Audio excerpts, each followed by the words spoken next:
And we are live with episode 1 of The Mummy's Mask. Boom, bam. What's going on, everybody? Welcome in. Woo, mum! I don't even know what you said, but you definitely just cut off there. Oh, I said woo mummies. Mummies indeed, yeah. Hello, everybody. I'm Your camera sharing should a be window. fixed. Your camera should be fixed now. There we go. Yeah. Oh my god, I'm Hey. people! You are people. You are in fact people. I know. And I did spell my own name correctly. Fuck yes. Good job. I was like, I don't know if that's how I spelled it. I think Step so. 1. Done. Celebrating mediocrity since forever. That's good.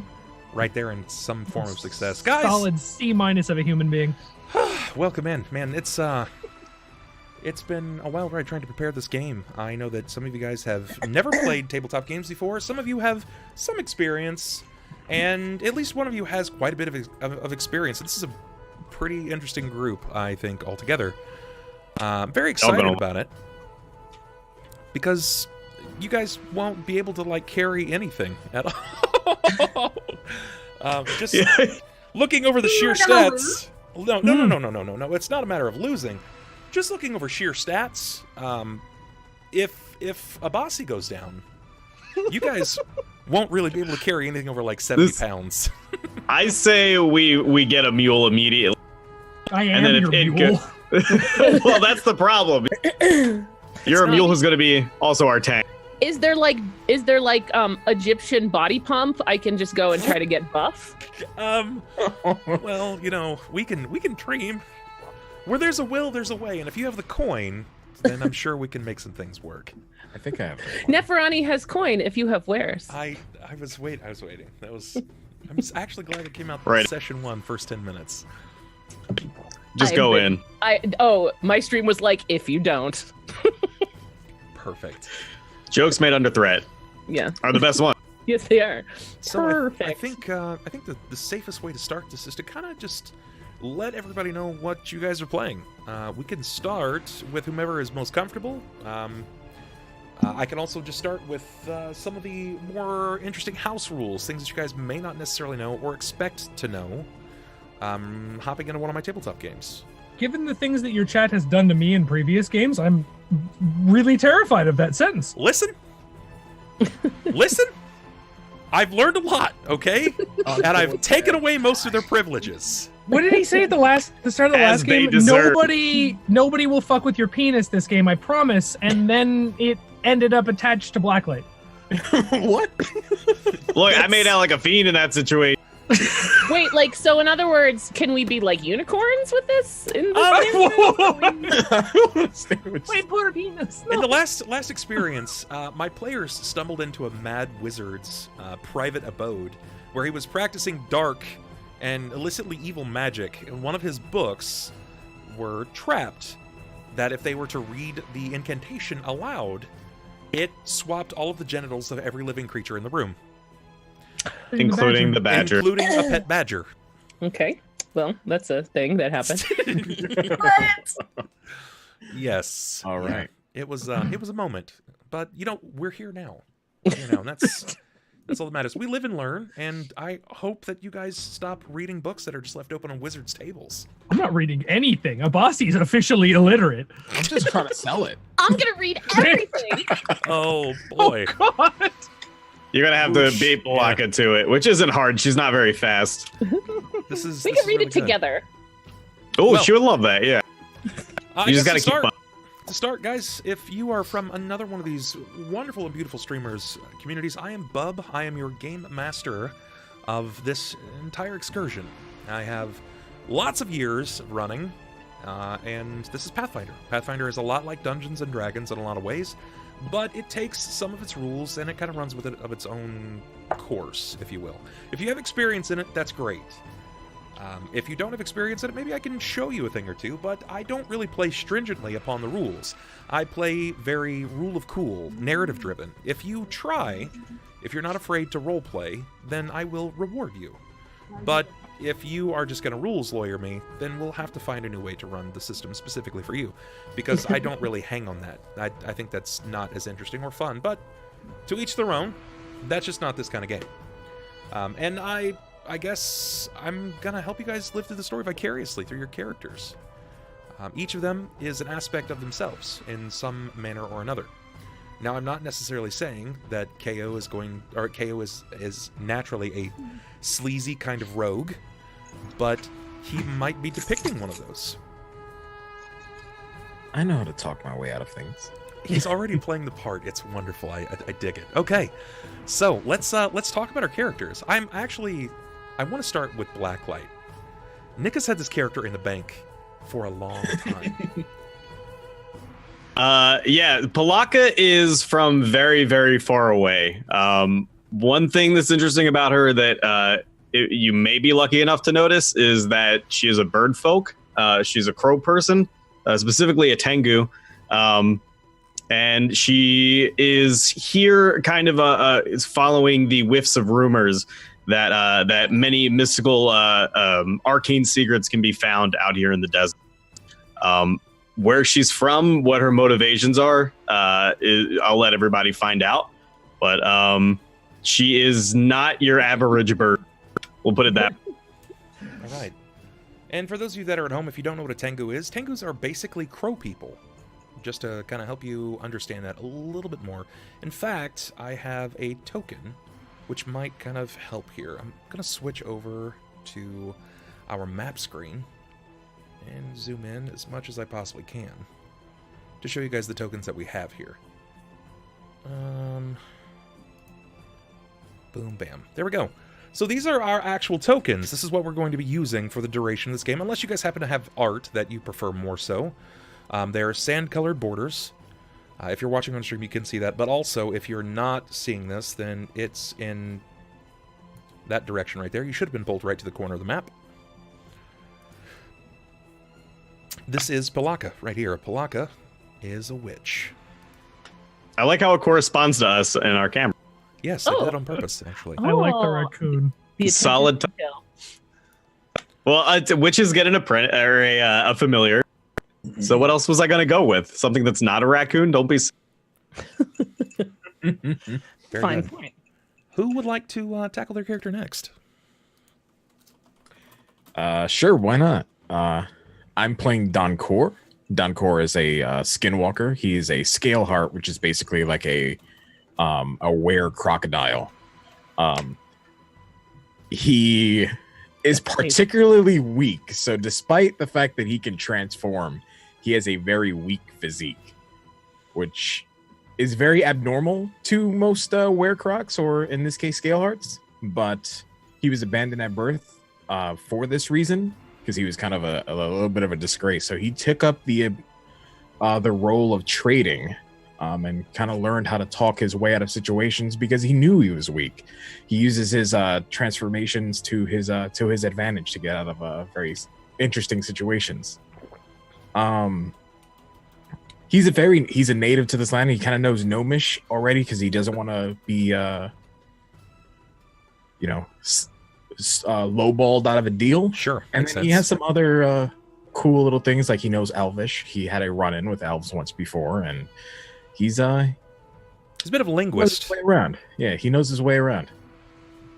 Perfect. Okay, so we have. That sounds sweet. We have Pilakka as a Tengu witch. We have Donkor as a skinwalker rogue. For the most part, he looks human, though. But it's not like your typical lycanthropy, where under full moon he will transform into some unbearable were-like beast or creature and terrorize a town or whatever area he happens to be in. He can just willingly transform into a bestial form and maintain that for X duration of time based on a pool of numbers, essentially. Next, we have... Let's go ahead and hop over... I'm going to pass this to Jared. JDScientize, tell us about Abasi. As I've now gone and frozen my tongue with Starbucks. Don't worry about that. Abasi Scarabhide is a 108-year-old Pommet dwarf, which is to say that he is a dwarf of the sands, people that have followed the pharaohs for many, many years, but only the good pharaohs, only the pharaohs that have earned their rights to have Pommet follow them. Abasi spent most of his life in I can't remember the name of it now because I thought it was a god earlier after our conversation. I'm sorry, I've lost my Discord tabs. He is from a large city called... I can't remember. It's like Eric. Hold on. We literally I've just got had a conversation about We it. did. New Dunk City. I'm from New Dunk City. You'd never believe it. It's crazy there. Huge neon signs, not much for dwarves. Ericrus. Yes. So we're from the Ericrus Necropolis, where 2 very, very old pharaohs have been entombed to be worshipped. And Abasi had a fairly bad run-in that I'm sure you'll learn more about later, but he was kind of fingered in the crime for trying to res a pharaoh from the dead, a crime he had nothing to do with, and lost a good chunk of his family in the horrible act. He has since broken free from jail and has come to this city to try and deal with the undead under a new god. His whole life has kind of fallen apart, and he is very, very depressed. He is no longer the Crusader Paladin that he once was, and he's more like Eeyore from the Thousand Acre Wood. Perfect. All right. We've got a tortured Crusader, the Pommet Dwarf. Gotta deal with another one. Yeah. Which of the 2 lovely ladies would like to tackle us next? Will we see Misty or Aurora? Don't be shy. I was pressing space and it wasn't working. I can go. Okay, go for it. I think that's been happening a lot lately. Anyways, okay, so I am playing Jammara Arak. She is an Efreet sorcerer. I don't know how to properly say this, but she's a sorcerer and she's a fire elemental. So, like, I don't know how to say she is. She's Efreeti, so she is of a Geniekin bloodline, particularly the fire element. So she won't have as many struggles as you guys, where you'll be suffering from massive dehydration and overheating. She's going to walk around like it's not a problem at all. Stupid water. She is also chaotic evil. She's a bit crazy, and she likes to just get rid of her problems. Like, she just doesn't like problems. Yeah, I mean, okay. She's very much short-fused, for sure, yeah. In her backstory, she's... it's something you guys will definitely find out, but you'll see that she's got a bit of a temper. And I like it. She's not afraid to sling some fire if things come down to it. And last but not least, we have Misty playing Neferani. Hello. Neferani.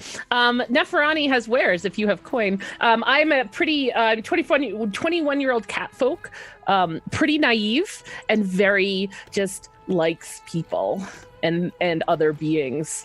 And I'm a bard. So I am who plays the drums, as the aforementioned bongo cat. But she's basically been coddled her whole life until a certain event, and she decided that she kind of wanted to better herself and expand her horizons. She's from the local area, so she has decided that adventuring sounds super fun right now. So she's very loyal, but she's not super rules followy. I didn't mean to laugh at certain points. It's just that in contrast to everybody else who's so like reject, so sad. Wait, everyone's kind of like depressed and low. Hi, what's up? How's I don't know. everybody doing? Like, what's going to give out first, the depression or Bongo Cat's uppityness? We're bound to find out. So, you guys, if you've never played a tabletop game before, there are rules to each kind of game. Just like any game that you play, you have to play within sight of those rules, but rules are just there to guide you. They're not there to kind of hamper the flow of the game. And I very much live by that tenet, especially when it comes to this kind of thing. But I do have some house rules that I put into place, and where this is a little different than most other tabletop stream that you may have witnessed in the past, this is where things get a bit different. You are all subject to some control of the viewership. The viewers will have some aspect. They are, consider it like this, they are a deity from on high, and they can bless you, or they can curse you. So some of the things that they can actually do. You might see on the screen, if you're watching stream whatsoever right now, there are 5 D20s right next to the chat box. I'm going to go ahead and untick all of those, because as it stands, you guys don't have any of your luck rerolls. Every 5 new subs will unlock a luck reroll, where you guys will just, at your choice, decide whether or not you want to use that for any point. You have a failure, you can use it right then.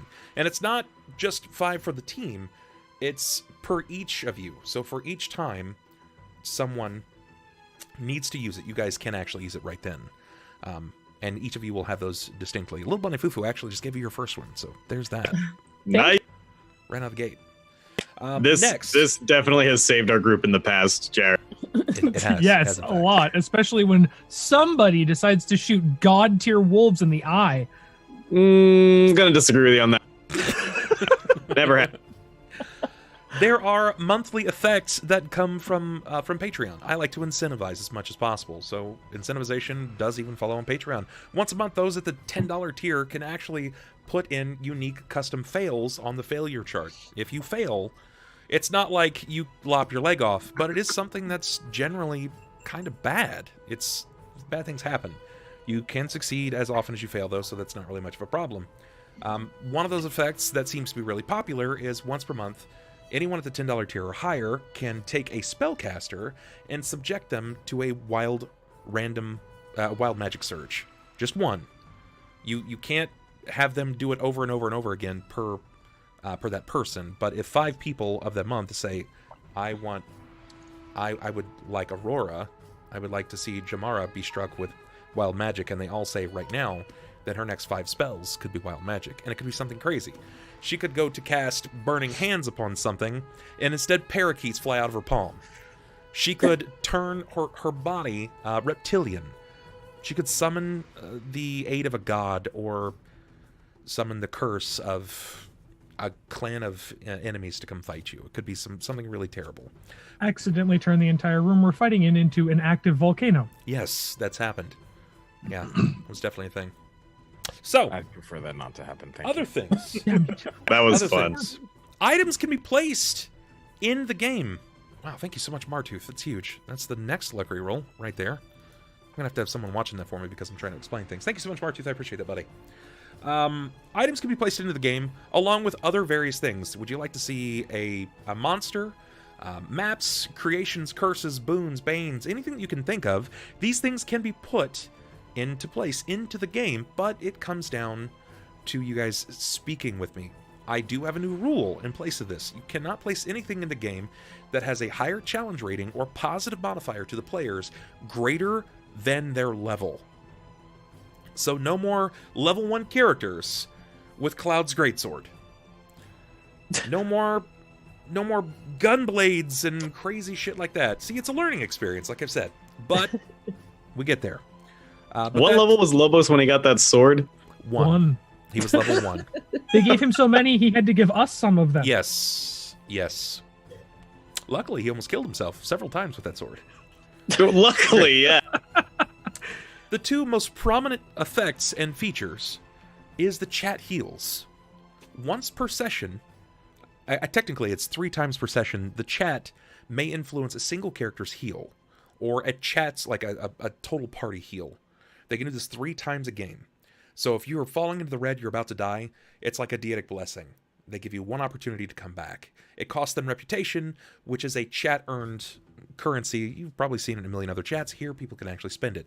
You can check your reputation by typing in !REP, that's rep, and you can spend it versus a table. You guys can see that table as !table. There's a link for you right there. Rep comes fast. You beat a bit boss, you get rep. Once we sub so many people, I'll pass out rep. I'll pass out rep at the end of the game, so on and so forth. Also, the chat can heal an enemy once per session. They think that you took out the boss too fast, or they think that he's going down too quick. They could just heal him right back up. Now, it's not a resurrection.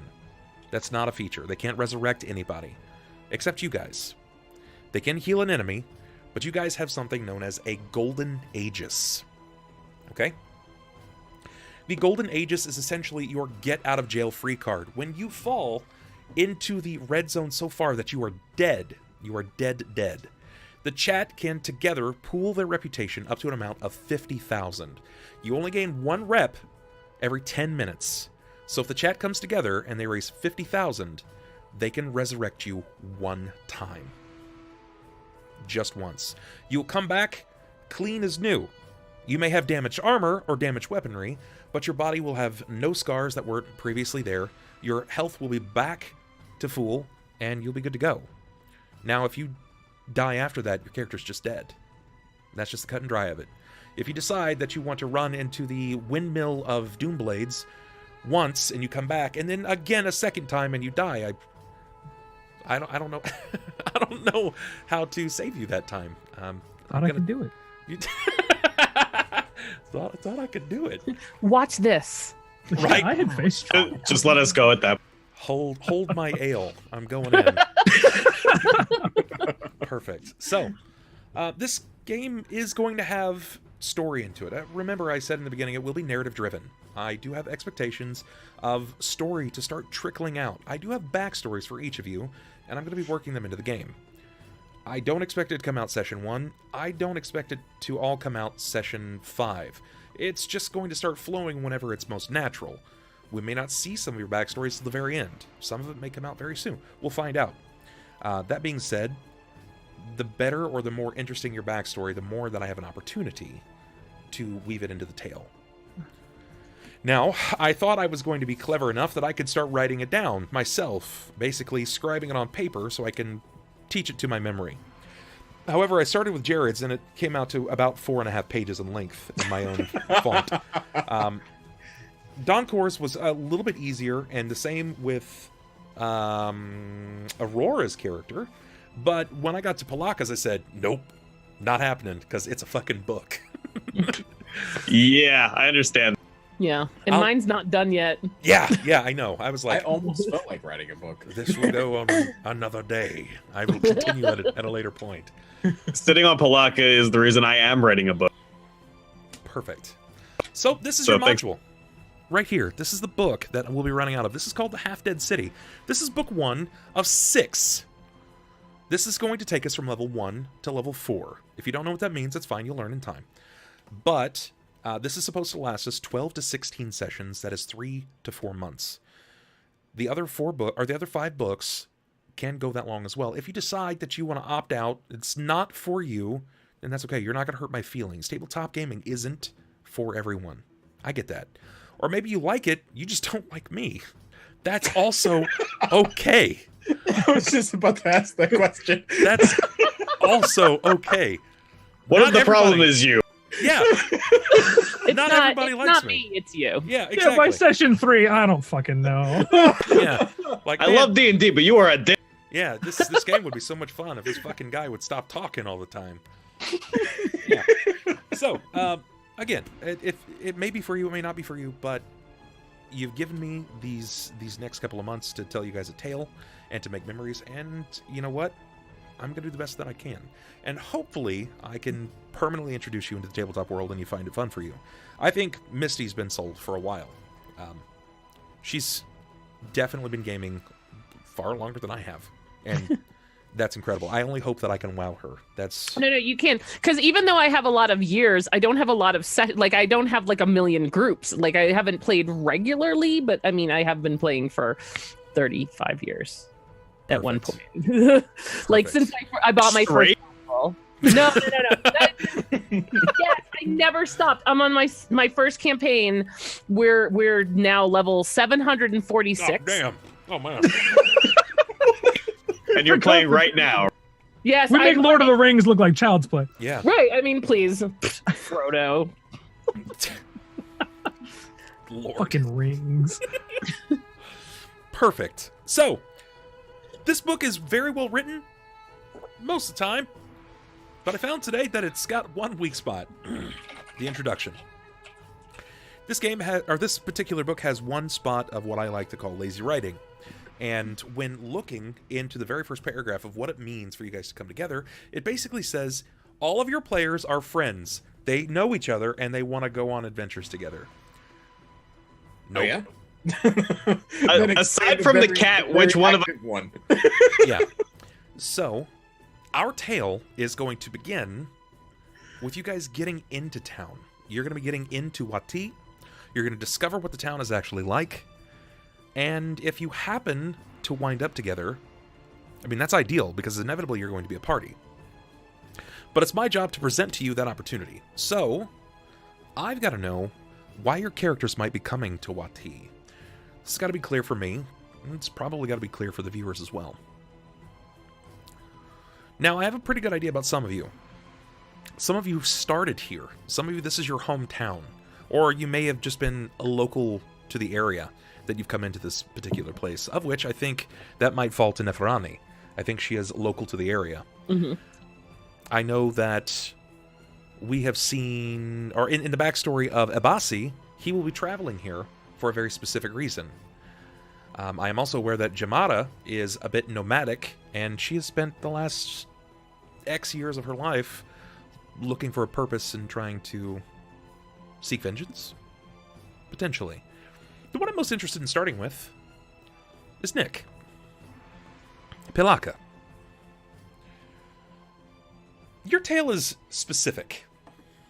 It's specific because, well, your background isn't exactly conducive to adventuring. Your tale is bizarre, and I kind of wanted to talk with you about that a little bit, if you don't mind. Sure. What would you like to know? Pilakka is, for all intents and purposes, past adulthood. Well, we're going to turn that down. One would say. Yeah, she is, she's ripening, if you will. And she's not exactly physically capable in a lot of capacities. Pilakka is blinded in one eye. On top of being blind in one eye, she walks with a hunch, and she has a tumor of a raccoon that hides upon her back and shoulder. Often disguised underneath whatever she's wearing as a hump or a pot belly or an ample posterior.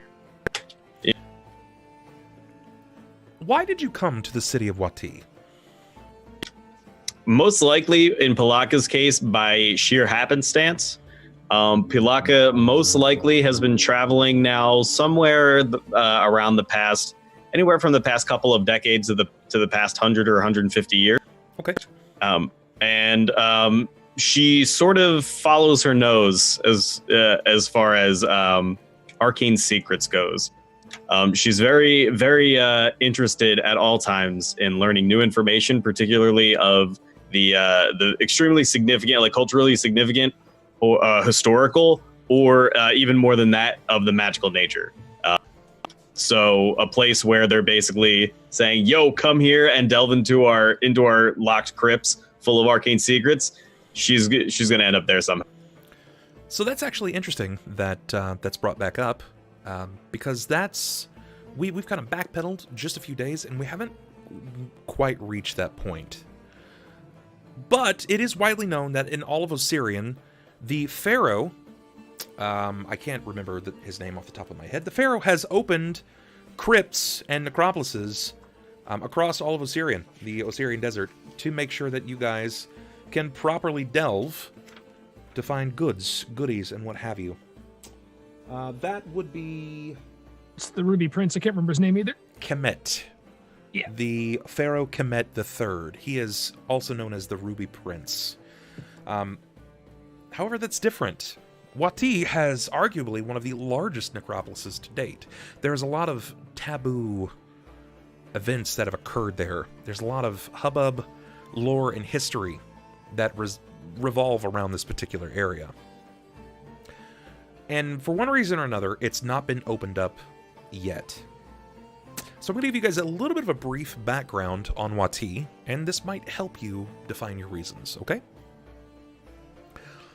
The city of Wati sits on a sandstone shelf at the confluence of the Asp and the Crook rivers, which provide it with building materials, rich farmland, and deep harbor sufficient to support a settlement 3 times its size. But even with its tenacious citizens, abundant fish and game, and even a thriving marketplace fueled by the most important rivers arguably in Osirian, Wati is forever a city better known for its dead than for its living. Behind sanctified walls, an entire quarter of the city quietly sits as a massive urban tomb. Shops schools, markets, and estates serve as eternal resting places for those that lost to madness and disease.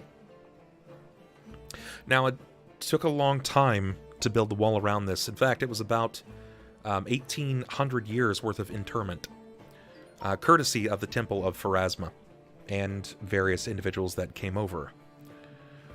That being said, once they had finished, they continued to serve the city's funeral industry, either directly as embalmers, undertakers, or clerics of Pharasma, or indirectly by crafting the myriad grave goods all Osirians hope to carry with them into the afterlife. This is the most important thing to note here. Death has become the city's lifeblood, and Wati prospers from its morbid speciality. That being said, you will find other things here. You will find that there are many other types of jobs. There are crafters, cobblers, various works in general, but it does thrive on the aspect that the dead is one of their primary economic outlets. So Pilakka, not knowing yet that the Necropolis will be opened, what drew you? Okay, well, if she would not have known that the necropolises were being opened, I thought it was just kind of something that happened a lot around here, was like the next necropolis is open, time to delve in. It does. Eventually, you would see that there is a bit of a national lottery that occurs. And okay. Yes, you find that when this lottery occurs, you are drafted. If you've offered yourself, you become drafted, and you venture with an adventuring party down into Necropolis or mausoleums or what have you. Got you. So, I mean, aside from that, Pilakka would probably actually be trying to sneak her way in rather than go through any official, like, if they're cracking that bad boy open, eventually somebody's going to go in and out. She might come in before or after them, one way or the other. If she basically hears that there is a place where life and death sort of intertwine and meet, that says kind of a large amount of magic and curses must be involved to her. So sure. I would be shocked if she didn't go for that. Okay. All right, that makes sense. That makes perfect sense, actually. All right. Let's actually hop over to Jammara. I'm interested in hearing that. Tell me about Jammara's tale right now. Why would you come to Wati? You're still muted. Get that? You might have to actually. Yeah, I have to be like in the window. I have to be clicking on the window. Anyways, Jammara is looking for somebody. She's been searching for somebody for quite some time, and that somebody is her mother's killer. So I think that she probably stumbled upon Wati she found a clue that led her here, and that is why she is here. So. Okay.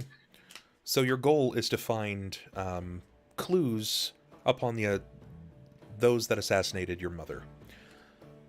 Why yet? Nobody knows. You're not entirely sure. But those details may come into play. We may discover that here. You caught wind of it. Either this city is a booming metropolis in the sense that you will find out details, you might find the right people, which can help you, or you might just stumble into the assassins themselves. Okay. All right. Donkor. You are nomadic by nature, but you stay to the water's edge as much as you possibly can, and Wati is bountiful. There's lots of people here. They're copious in nationality and race. The language here is still Osirian by nature, but it's more than that. It's a cornucopia, if you will. Linguistics is alive, very much so. So, what would draw you to this place? Are you just a native to the area? Do you find this home? So, during his time, he was adopted by a group of merchants. This became some sort of a hub where he would unload a lot of his wares. He's a native of a place nearby, but not necessarily a native of the town. He does know people within the town when it comes to trading, but he came here this time specifically to buy something.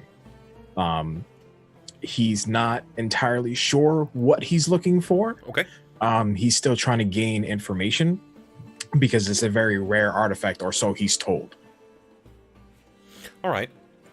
So you wish to find an item. You don't know anything about it, though, do you? No. You have no idea what you're looking for. Do you have a location? So it would be information that he gains from one of the merchants that he'll be speaking to. Okay.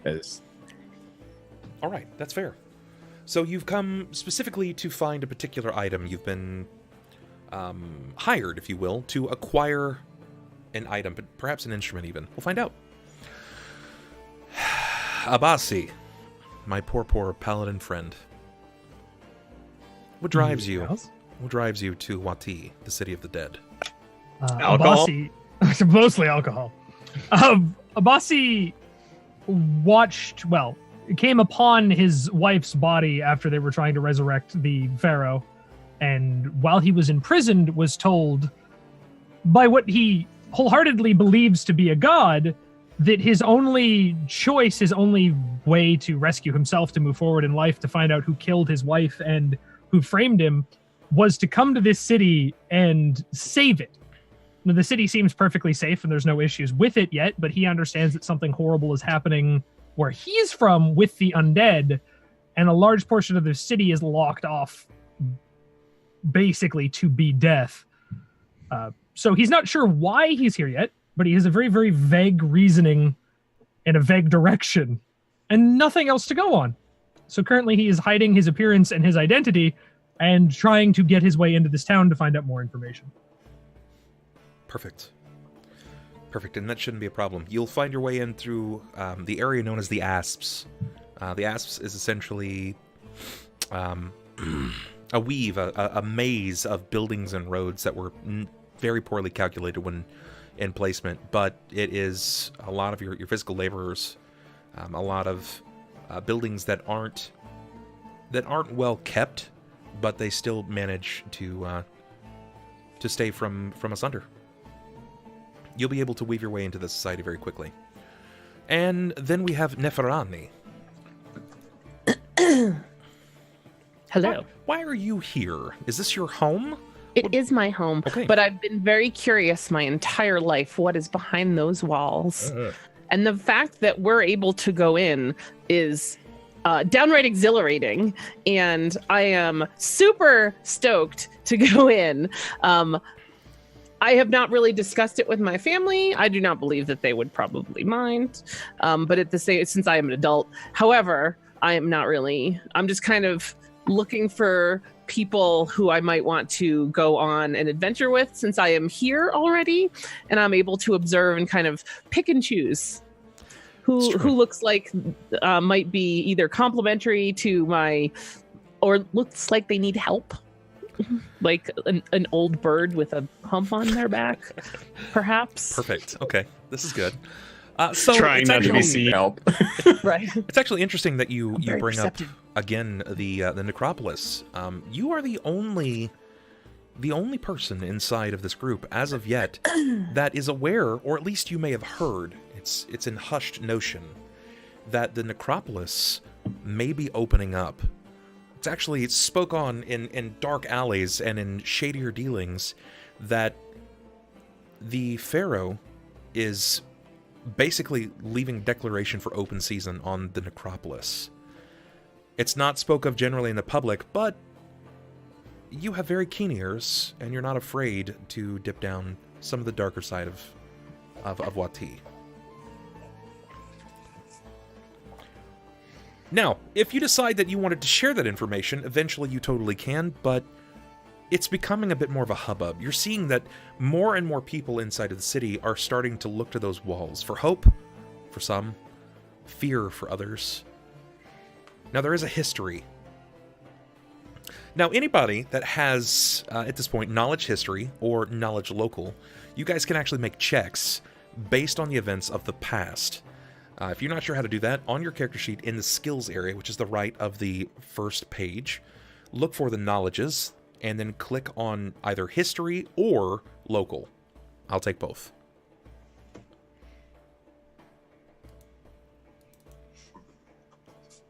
Wait, I know we did our skills, but You cut off again. oh my bad. That'll happen if you all tab, I guess. We definitely did my skills, but everything is checked for some reason. Let's take a look, actually. Yeah, I might.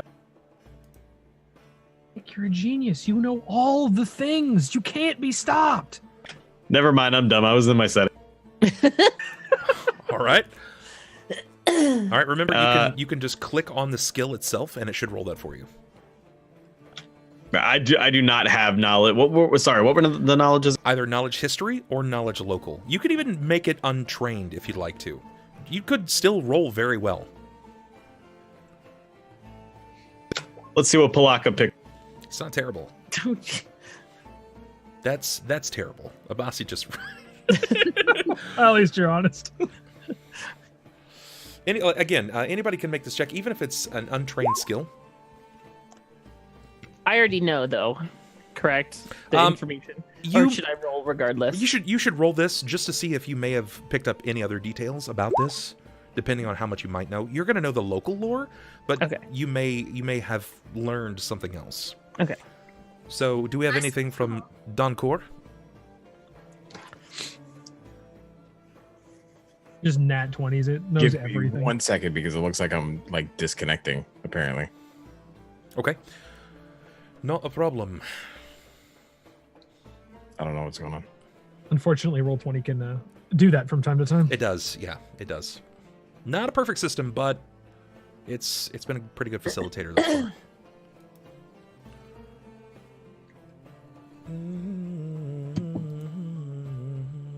Donkor, I know you have a lot in your knowledges. I have knowledge local. I definitely do. Okay, I'll go ahead and roll that for you right now while you're getting that upward. You do have it. You haven't invested any points into it yet. You put your skills elsewhere, but we'll still go ahead and get you a check. Okay, Donkor, you got a 7. Okay, so based off of this information, we'll start with Neferani first. Nef, these walls have quite a bit of history behind them. They've been up for a long time, closing in on 2,000 years at this point. And you weren't around then. You don't really know what truly happened, but the people talk of horrible events. They do say that a plague happened. Something terrible. It's said that most, if not all, of the people of the original Wati perished. There were no survivors. What they perished from, you're not entirely sure. What the sickness is, it could have been a number of things, right? It could have been like the Black Plague. It could have been something really terrible, but nobody really knows. A lot of people say that it was something even more sinister, a plague of madness, but you're not really sure what that could mean or how that could affect people. Jammara and Pilakka, you've heard of this legendary Necropolis. This city that was cordoned off in an effort to control what lay dormant here for thousands of years. And this plague was, in fact, a madness plague. Those that couldn't resist were driven so mad they killed their neighbors, their loved ones, and then themselves. 70% of the population of Wati perished. And those that managed to survive, they fled. As far as you know, not many of them still reside in current Wati today. Though there may be some. You're not entirely sure. Abasi, you've heard nothing of this. And Donkor, similarly, you've not really paid too much attention. You've spent most of your time wandering, minding what business works best for you. Okay. Now, given this little bit of lore, I'm pretty much going to allow this to be open season. Anybody here can start doing whatever it is that they'd like to. If you wanted to visit, if you wanted to, like, right out of the gate, open up and visit a brothel, I mean, you can. I'm not here to tell you no. I'm just here to facilitate. I want to hit up... No, go ahead. Oh, I was gonna say I'm just gonna go. I have been frequenting taverns, playing music and trying to kind of scope out the general adventurer crowd, wondering if anyone, because I even though I'm not super sure it's gonna open, I'm hoping. Sure. I'm hoping. Well, there's actually a place that you're familiar with. In fact, most adventurers tend to this location. It's a modest inn by the name of the Tooth and Hookah.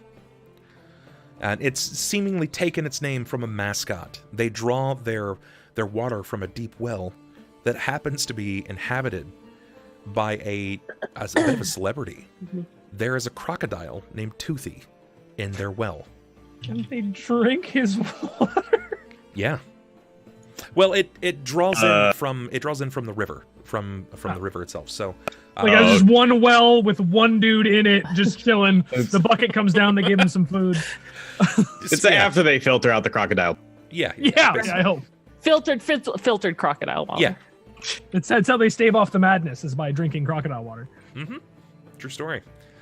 So if you'd like to venture to the Tooth and Hookah, you can. If you'd like to find another, we can find something else. I think that would be just fine.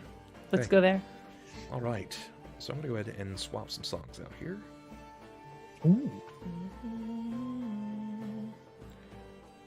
Let's Because Toothy's a nice guy. Let the croc brew around in the water for a while. Get his essence. I resemble that remark. Ask him if he knows anything. Resemble. We're going to turn that It down. Okay. When you enter into the Tooth and Hookah, it's not shy of an audience. There's more people than you can honestly care to count. The amount of people here is gross. Seating is awful, and there is so much colorful smoke rising from each table, rising from each spot. It seemingly has stood to take its name, the Tooth and Hookah. What would you like to do? I'm going to probably mull close to the stage area. I'm not quite sure how they, or if there's any kind of entertainment. There is. I would like to go over there. Okay. And kind of assess the situation. Is this a place? I assume this is not a tavern I've probably been to before, so I don't know what they're like, if they would accept a young bard to entertain someone to entertain their customer. So I'm just going to kind of go over there and certainly. You know, there's plenty of space on stage, and the music is being basically drowned out at this point by the people that are speaking over. But with your assistance, you may be able to turn this music from a dull roar into something much larger. Would you like to take a seat with them? I would. One of them extends their hand out, removing themselves from whatever instrument they happen to be playing, and they kind of pull their leg in, giving you a spot to sit next to them. Well, what is it? Is it a bongo? Is it a drum, or is it something else? It is a deep well drum, so it's a very, very tall drum. Okay. Then I will start to play. Okay. Give me a perform.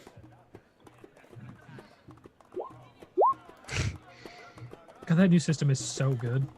It's nice, right? Wow, that's really good. Yeah, you sit down and your your aura that you bring to them is it delivers this this sense of involvement that is more than just, well, let's see if we can earn a couple of coppers. They're here to entertain. And you bring the charisma. You begin playing whatever instrument you happen to have. I'm assuming that it's your bongos. Mm-hmm. And it is in such a sense that the roar brings upward. You see people starting to look over to you and kind of moving their head to your vibes. They're getting down with it. Yeah, each of you guys are too. I feel it. But bongos are strong. Yeah, they are. They're you bring it. You bring the thunder, and people are very happy. A couple of people come up and they drop a few silvers. Some of them seem to be a bit more weathered. You can clearly identify that there are the adventuring types. Give me perception, if you would, please.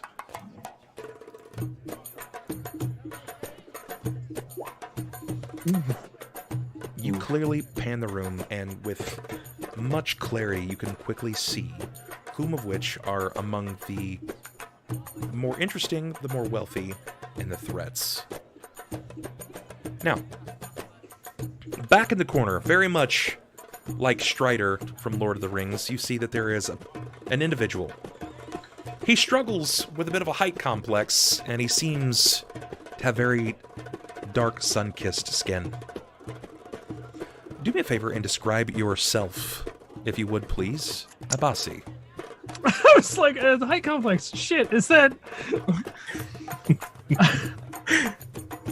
Abasi is a 4'2" Hamet dwarf with sandy kind of blonde hair and golden eyes, currently wrapped far too deeply into a shawl for the heat, and doesn't want to show a whole lot of features.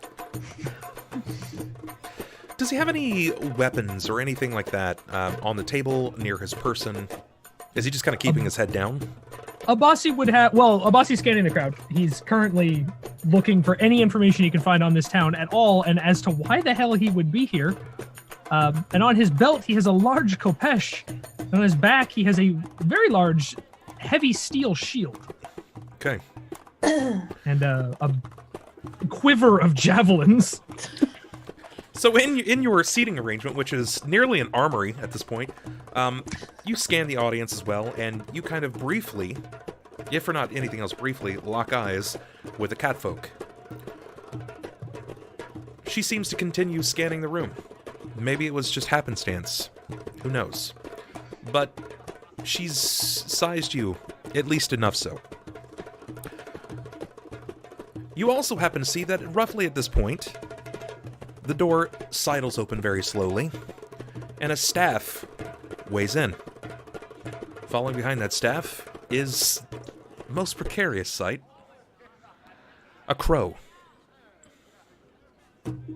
Not just your basic crow. It doesn't just hop around at foot level. This is a modest size. Describe what you look like for the audience, if you would, please. Blacklight. Question, is it okay, like, socially for people to see crowfolk around here? Like, when Pilakka first entered civilization on the fringes of town, would people be like, holy shit, a crow, and not leave her alone? or would that be a big deal? So this particular area, while they may not be used to a crow, they aren't opposed to the idea of outward races. They have a nomadic tribe that regularly visits that is primarily half snake people. Pretty much from the waist down, they're serpentine. So a crowfolk coming into town would certainly get some stares, and they wouldn't really know what to make of it, but they don't really see you as an immediate threat. I mean, you walk with a hunch, you move rather slowly, and you don't really see that well. Okay. Still, in order to sort of avoid prying eyes, can I be under my hex disguise? Definitely. For about the next hour? Definitely. Okay, then I will be an old woman with brown skin, a human woman with brown skin, wearing maybe like a silk robe, something very light, a large prominent back hump, a long crooked nose, and ash white hair. Actually sitting with a small cauldron bubbling on a table. With a pewter cup sitting next to it. She hasn't purchased anything, and she's just she's not really looking. One of her eyes is still blind, even in the disguise, and it's kind of like looking around, like all googly all the time. The other one is sort of just like scanning everything around her, and she's just kind of like periodically just like darting from corner to corner of the room all over, or very, very quickly. Sure. And she's just listening for any notable rumors or leads to something of a magically profound discovery nature. Sure. Do you find a table, or do you just stand in the center of the room?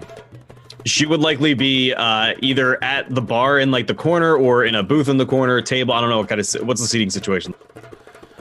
Well, I mean, there's not really many open tables up to this point, but you are capable of sitting down with someone if that's okay with you. Sure, as long as they don't object to her. I mean, if somebody were to object, she would probably just move on. But she's gonna set up a small cauldron with a little burner and start boiling her own. Okay, people watch from the corner of their eyes. They're not really sure what to make of you up to this point. You definitely don't fit the scene. There's a lot of youth here, and with that youth is an odd curiosity. You definitely stick out.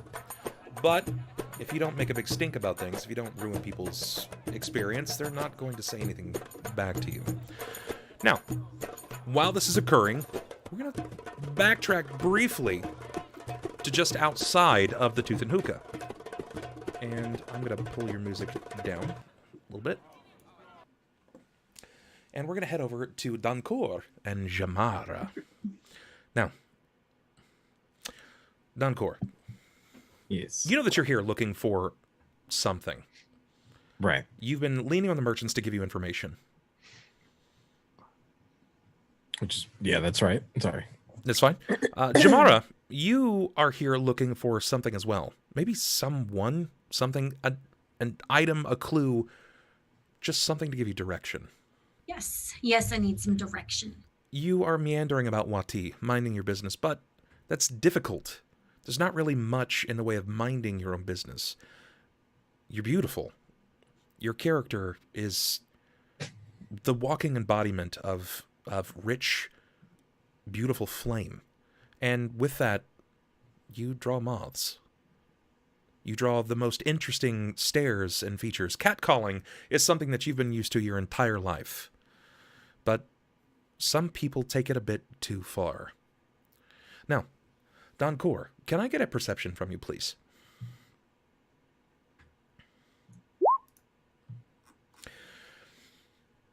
You're not really sure what you're looking for. You've been on this hunt now for a while, courtesy of your merchant friends.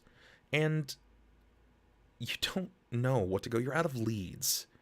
It could be an item. It could be a person. It could just be text. Who knows? But something does catch your eye. Something beautiful, something bright. Walking through the city with a sway to her hips. A creature that is known around here, having a bit of a reputation. Jammara, please describe yourself. Well, I am quite tall for an Afriti lady. I'm very thick. I have a very big booty. We rolled up my cup size, and it's C, in case you were wondering. I was here for that. I remember that too. Very charismatic.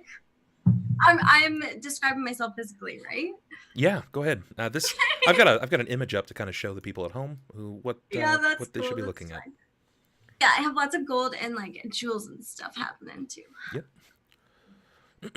AuroraStarr is all true story. She's got brown robes which seem to be decorated with some kind of net in the front, revealing the inner bust leading down to her navel. She's a golden belt that's encrusted with rubies. You're not sure if they're real, but her hips sway almost in an ocean-like motion, and it draws the eyes.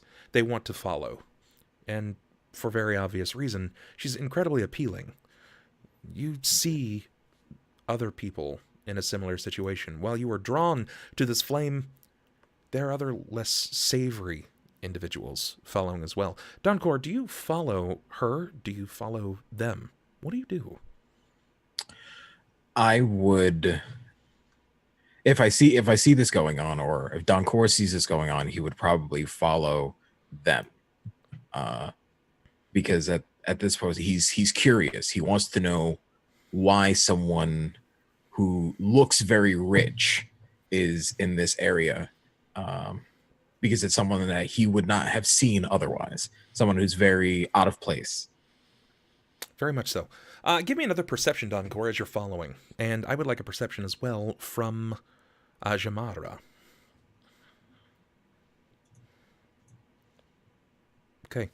Jammara, you are none the wiser. You are probably aware that people are following you even from a distance, but that's something you've had to deal with most of your life. your reputation supersedes you.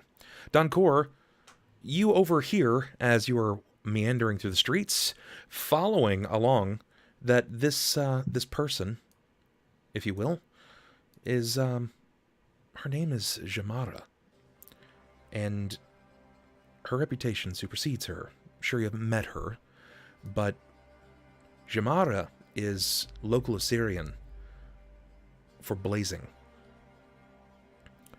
Now, the things that these people are saying, that you can hear them talking about, is it's a lot of what you might hear out of a group of guys, right? They're saying only the best things. Like, wow, I bet she has a strong vocabulary. Surely. There was a pause there. The best. The best things.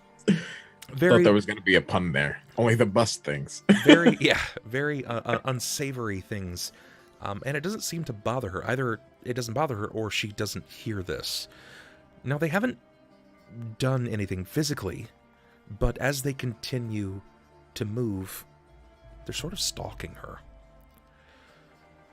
And it's easy enough to see why they might be stalking her. She's incredibly beautiful, but she seemingly stops in front of the gates of the Necropolis. And certainly, as the gates of the Necropolis are before her, and as she looks onward, you hear the sounds of the doors swinging wide. They grate on the sandstone ground. They are stone in their own construct and nature. And bringing about, you find that it opens onto the Necropolis. Okay. She watches. The others stop. You get this sense of debilitating fear that pools up over the top of you. The others visibly so. Where they stand, one of them trembles. He turns quickly and moves. But Jammara is not shaken as she watches on. Curiosity lingers. It's at this point that you see 3 individuals stepping out. 2 of which are veiled. They wear black veils with that's embroidered with white dots or gems just on the outside. And they bring what looks to be some kind of smoking grail out with them. Incense burning from it. The last, moving similarly to Jammara, is a woman. She has nearly black skin and vivid green eyes. She sees you, and she almost grimaces, not in the sense of disgust, but in fear for your life. Give me a knowledge local, Donkor.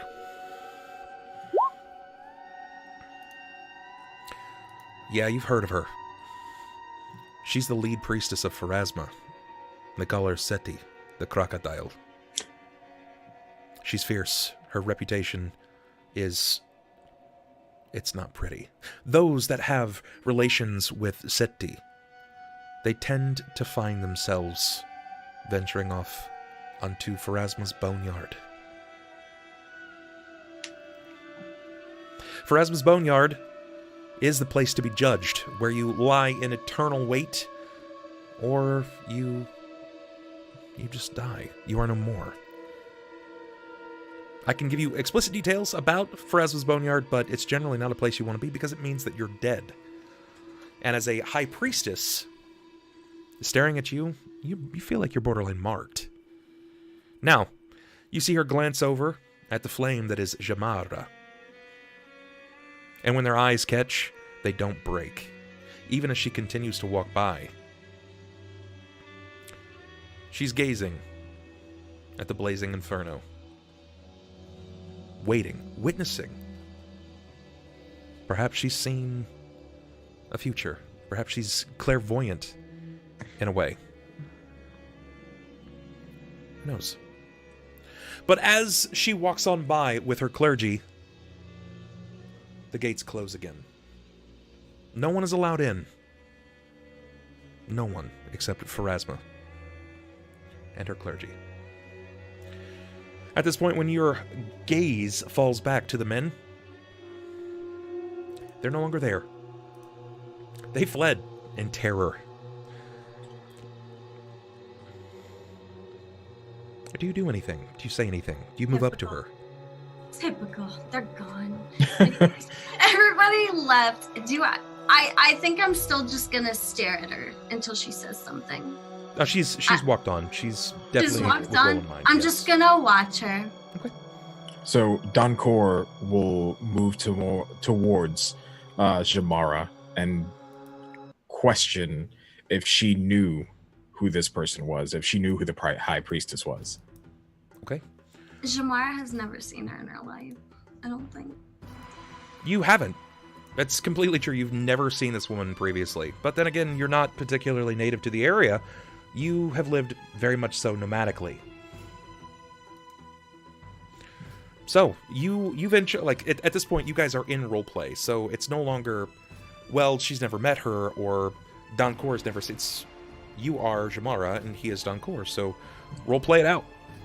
Never roleplayed, but I'll try. No, this is the best. So just put yourself in those shoes. I wish I had that booty. Same though. Put yourself in that booty. As small as my character, I mean. So, all right.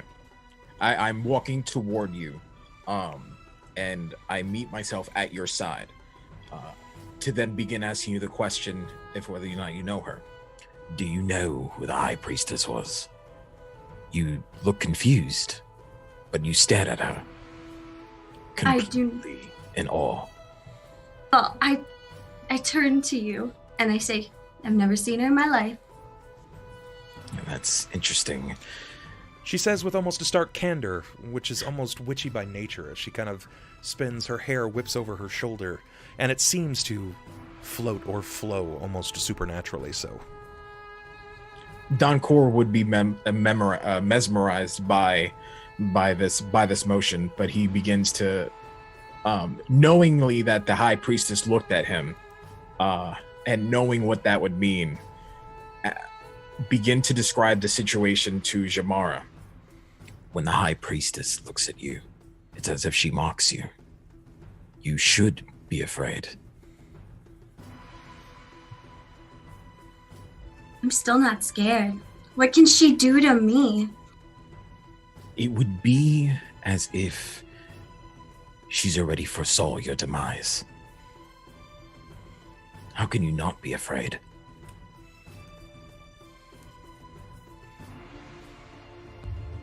Good question. It's perfect. Perfect. I love it. You guys are already off to a brilliant start. That's great. She stands there for a moment. It's almost as if she contemplates what it is that you've said. She doesn't really know what it means because she's not aware of her reputation. You can see that. You can sense it. Though she's from this area, enough so, as a naturally nomadic moving, you don't really know if she is quote-unquote local.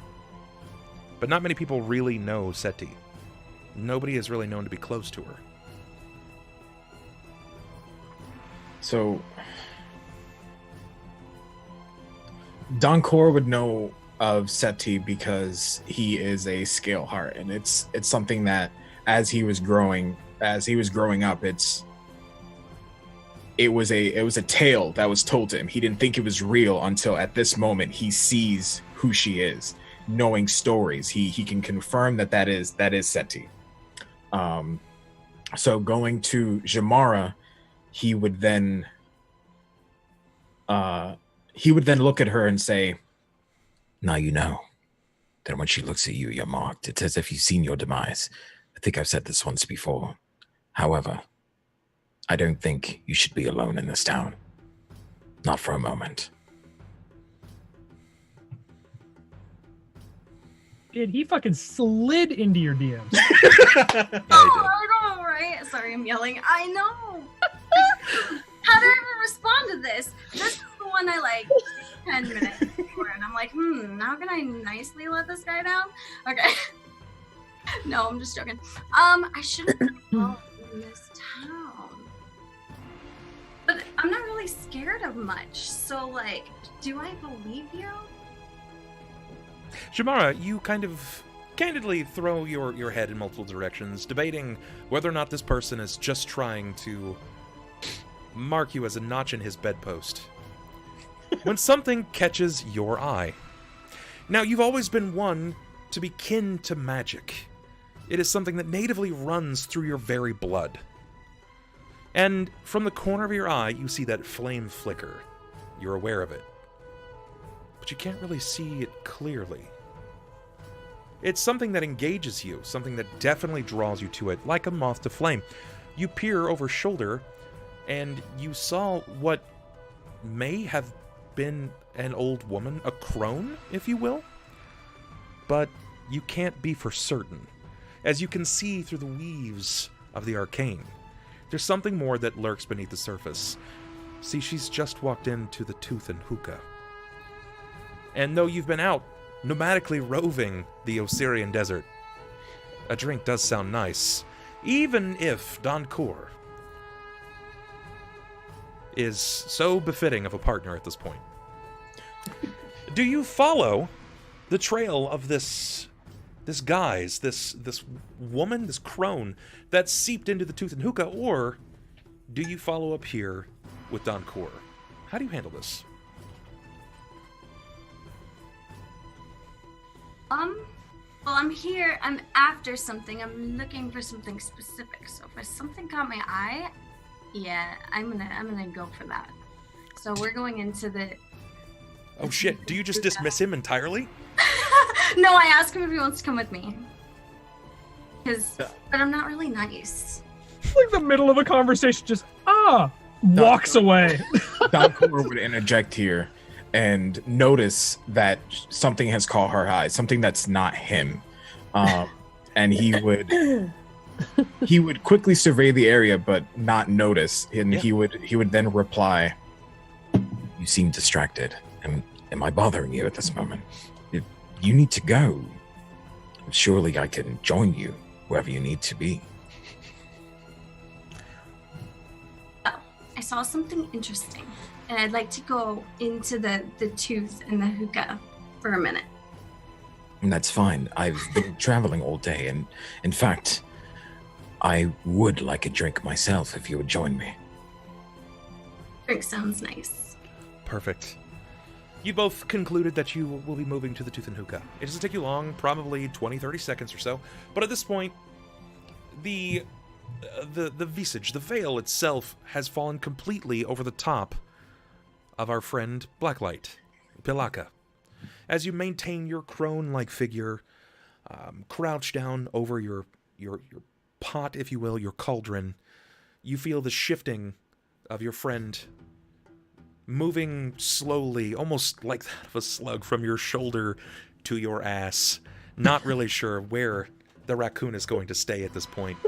It looks like a free-floating tumor. Nobody's really sure what to think of it. But people are watching, afeared for the situation. It is then that the door kicks open. And the Flaming Mistress herself walks in with the hips.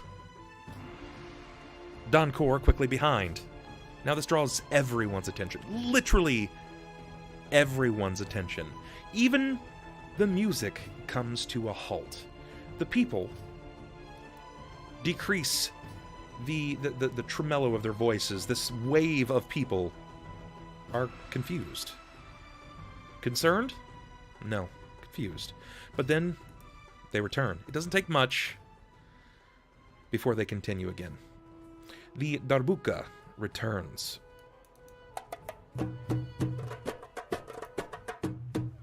You are inside the Tooth and Hookah. Do you stand there like a portrait of serenity, waiting for the people to pour coin over the top of you? Or do you move to a table? I think at this point, Donkor would interject as she's standing there, noticing where he is, and say, In this place, they're probably not going to do much. If you just stand there, you might need a seat. Well, I'm looking around and I don't see any empty tables. Jammara, as you basically pan the room looking for a free table up to this point, you do see the crone. And you can see that she wears age very unkindly, aged like milk. Oh. No. Eye wandering around, very curiously so. But you can see that there are whips of flame that dance over the body. It's not real. It's a disguise. And you can see through it, but you're not sure why everybody else cannot. You can only assume that it's because of your blood.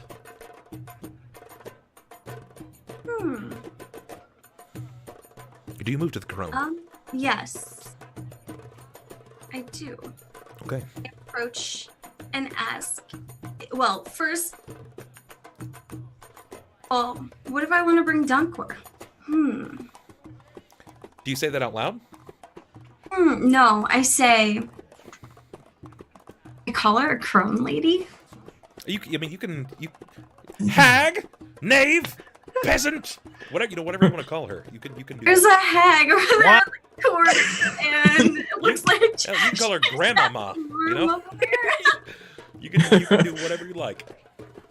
Let's go sit in the corner with the hag. Let's go see if she wants friends. Hey, Grandma, nobody's talked to you in 300 years, have they? We're gonna sit here. Technically, you guys, I am 69 years old. I am not so young myself. I think among this group, Misty would probably be the youngest. I think then followed by Donkor, maybe. Likely, yeah. Yeah. And then maybe Pilakka somewhere. Yeah. 21, that's out of cat years. Oh, yeah. It's the She's best. 30. She just smoked. It's the best because I actually see Misty sort of assuming the role of like a leader naturally, and it's gonna be funny having the youngest lead this group of elders. She's getting kickbacks from the government. It's fine. I'm just thinking about it in my head. It's just, I'm a millennial cat. Yes, perfect. I'm thinking like how Donkor is gonna assume because he's never been led before. You know, it's kind of bizarre because when Jammara moves, it's sort of like it's like the carrot in front of the tortoise, right? You just can't help it, and it's something that you do subconsciously. Maybe it's just part of her attraction. It could be something that has to do with her race. You know, it's foreign. It's strange to you because she has horns that drape over her head. Her hair moves like fire. Her skin, it is nearly scalded in color, but it's still kissed by the sun. It's vivid. She's like a painting, and you just can't help but feel that way. But it's not the first time that you've been swayed by that of a woman. It likely will not be the last. Now, I will admit, I'm going to sidle back briefly. I'm going to go ahead and pop back to Jared and to Misty. Particularly to Misty. You've been scanning the room, trying to find something. Maybe you're just trying to gauge your audience. Perhaps you'd like to find those with the healthiest purse.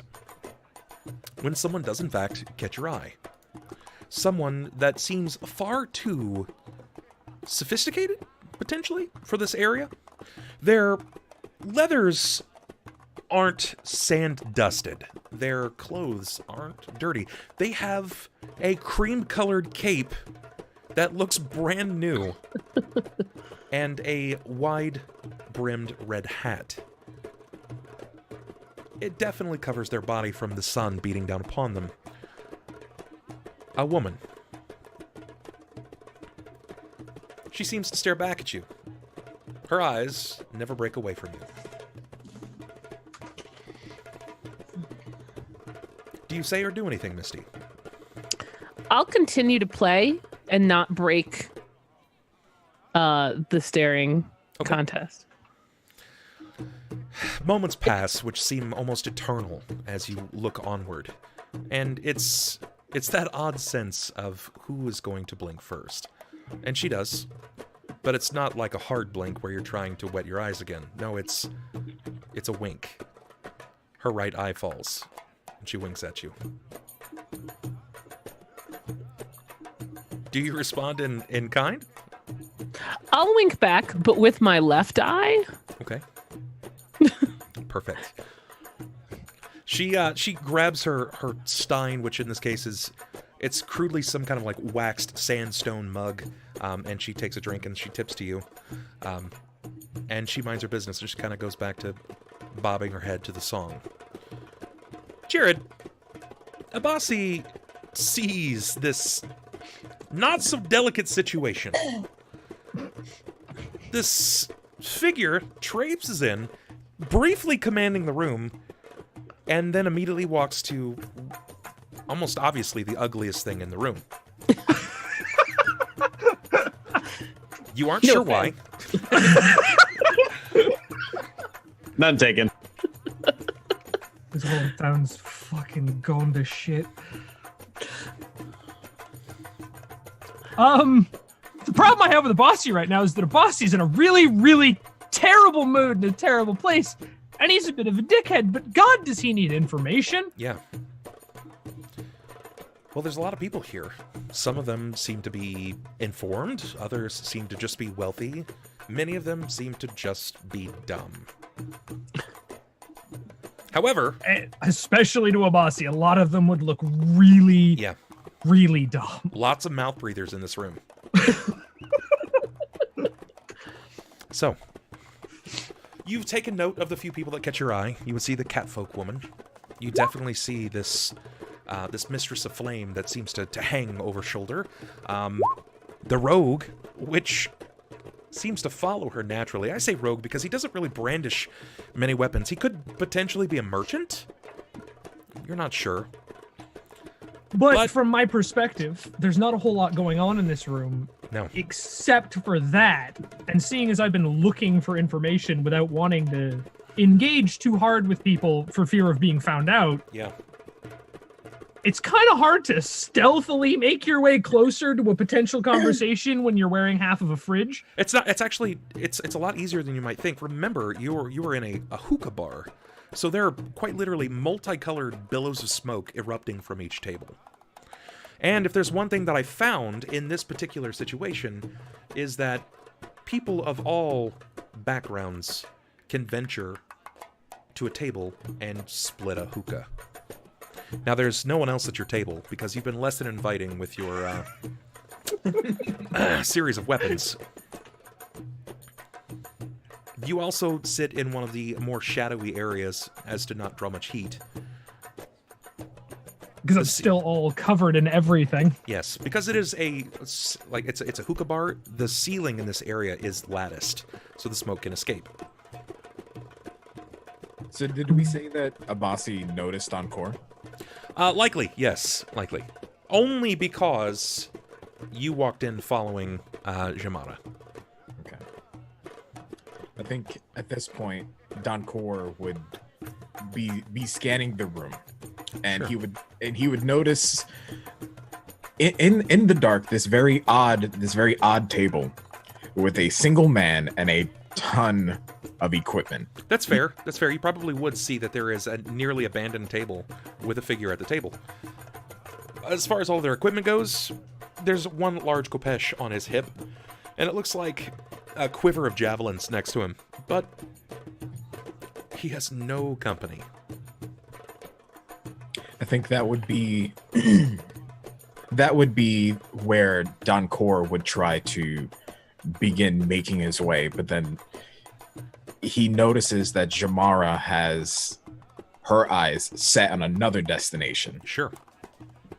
So Donkor would go, I perhaps found us a place to sit. It's near to a very uninviting guest, but if you would like to join me, or perhaps because I see your eyes drifting to another direction, you would like to go there first.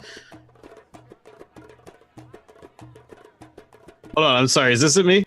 no, this This is good because he's like He just walks up to you and go, "Hey, ugly lady, you want to go to the he's right next to you. Trying to decide if I want to go sit next to the hag or the fridge. It's me at all of my high school parties. Oh, God. oh my god. It's a hard choice. This is much of my youth right here. Yeah, I'm going back in time. It's cool. Okay, mom.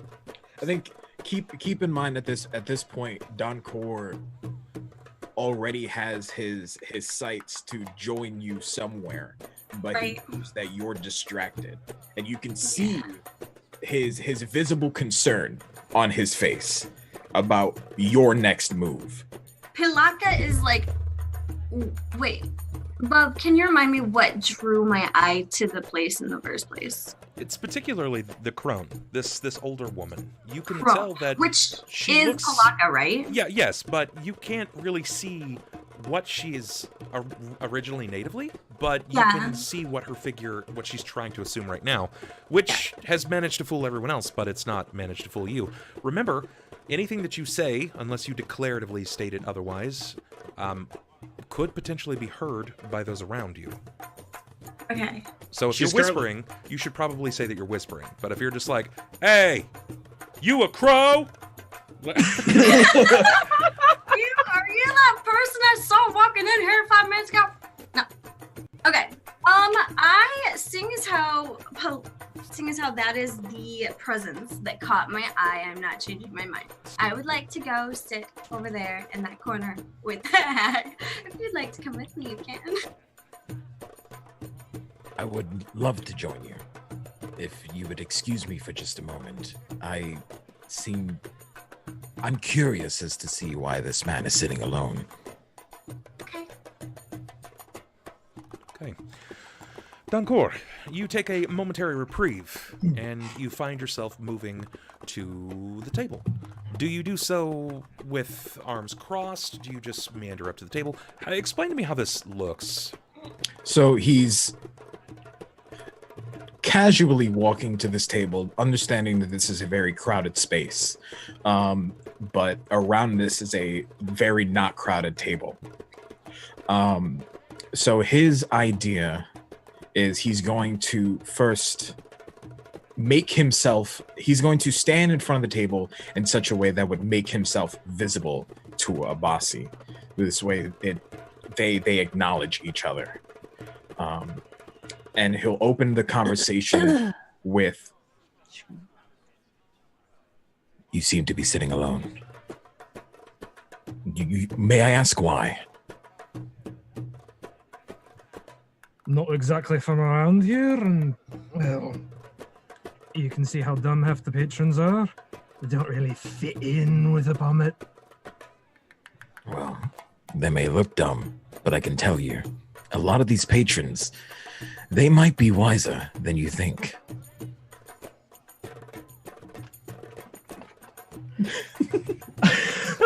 I made the mistake of looking at chat briefly, and I was like, crap, now I'm derailed mentally. That's how it always happens, man. If the people here are much wiser than perhaps you've heard the tale of how a young dwarf might find himself in the local necropolis. Can you repeat that last part again? A necropolis, you say? Yes, certainly you have a place around here where you keep your dead. I know that this is a town of the dead, but I've never heard of this before. You mind explaining this to me? I suppose I could take a moment or two. Abasi leans over and takes a slow drag from the hookah. I've come here looking for a way to get to get closer to your dead. Some interesting things have been happening to my people as of late, and I was told that somewhere around here in the city of the dead I might find more information. Well, there's no more information than dying yourself, but the way that you look, you might seem to be a little bit more on the sad end. I came here with someone else, but would you mind if I take a sit so I can listen to more of your tale? I do suppose it's still a free city. You can sit wherever you'd like, but you're not too far from the truth. It'd be much easier these days if I joined the dead, but here I am, fishing them up instead. Well, that seems like you came a long way. It's been a trip, but I'd rather not talk about where I've been and more how to get where I'm going. Well, this is the first I'm hearing of where you're going, so perhaps we could find that out together. I'm also looking for a particular item. I'm not quite sure what it is, but I have a feeling as you're telling me your tale of this necropolis, it's maybe not too far off. Abasi raises an eyebrow. He trusts precisely nobody, and he's not about to change that anytime soon, but Certainly. it's seeming the longer he spends time in this town, the more interesting people keep appearing before him or around him. And there's a lot of talk about where he needs to go, but it all seems to be in whispers of soon and maybe, or nobody goes in there. Yeah. To the point that he was about ready just to see if he could find a way over the wall in the middle of the night, but things are obviously changing quite quickly in this town. Now, Neferani, you're pretty good at reading the room. Naturally, you have been an entertainer for a long time, and you know that if things start to go pear-shaped or belly up, the coin stops flowing. And there is some odd energy in the room. Meanwhile, you've been playing now for 20 minutes. You know that you can only play so long before eventually people just kind of expect you to do so without much of a return. Do you bid your adieu, or do you continue playing? So in the room we have Pilakka. So Jammara and Pilakka are at one table, and Abasi and Donkor are at another. Is that, am I reading it correctly, or are they all in about the same location? Donkor and Abasi are technically sitting at a table right now. Pilakka is crouched down over her cauldron, and this is where we'll see that Jammara is near her at this point, either assessing the situation or attempting to ask a question. But the crone doesn't really seem. She doesn't really seem too interested. At this point. Well, Neferani is going to collect her coin. How much do I get? Let's see. You have. Give me a profession. Roll a profession, please.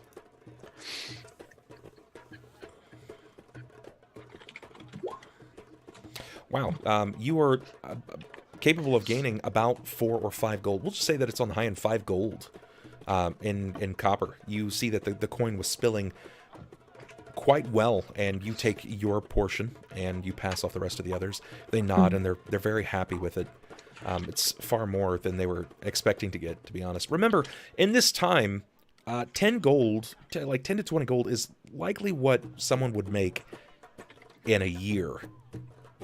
So for you to just draw 5 right away, that's like, bam, 3 months. So you're doing pretty well for yourself. Awesome. All right, so I'm going to keep my eye on the weird winky person. Okay. Kind of continue to be aware of where they are at. And I am going to approach Abasi and Donkor at their table. Okay. Do you do so quickly? Do you kind of stay to the shadows? Describe to me what this looks like. I will collect my stuff, kind of tuck away my instrument, and make my way off the stage in a way where I get kind of lost in the crowd and the smoke, and then I'll not beeline to their table, but kind of like slowly wander as if I'm looking either for someone, or I'm just kind of like walking around and like taking in the environment, but I am heading their way, but in a very lackadaisical, not super fast way. Sure. You take your time, making it as natural as possible, but you find yourself making your way to their table. They're not speaking very loudly, but you will notice that of the two of them, Donkor's voice carries. That even when he's trying to be quiet, he can't muffle some of those dulcet tones. You're able to pick up on quite a bit of the conversation just from his portion. And you're not entirely sure where the dwarf is from, this particular Pommet. But he does have a dialect that is a little foreign. Takes some adjusting, but you're able to start picking up on those details as well. Do you sit with them? Do I hear the word Necropolis? You definitely do. Okay, so I will take an empty chair and reach for the hookah and look at each of them and say, "Hi!" Neferani greets you and welcomes you. Hello. And I'll take a pull of the hookah. Donkor will be visibly startled by this, as this nice and vibrant person just made their way to this table. The two most quiet and depressive people in the world. The catfolk, she seemingly sits down without invite, and she draws from the split-tongue hookah immediately. Takes a long drag, and she introduces herself. There is this jovialness about her nature. It's inviting. It's almost intoxicating, especially in an area that deals with the dead primarily. It's very obtuse, but it's inviting. So Donkor will immediately regain his composure and look towards this vibrant person and personality and introduce himself. Hello. Can you repeat that? Your name once more. Sorry, I was startled by your appearance.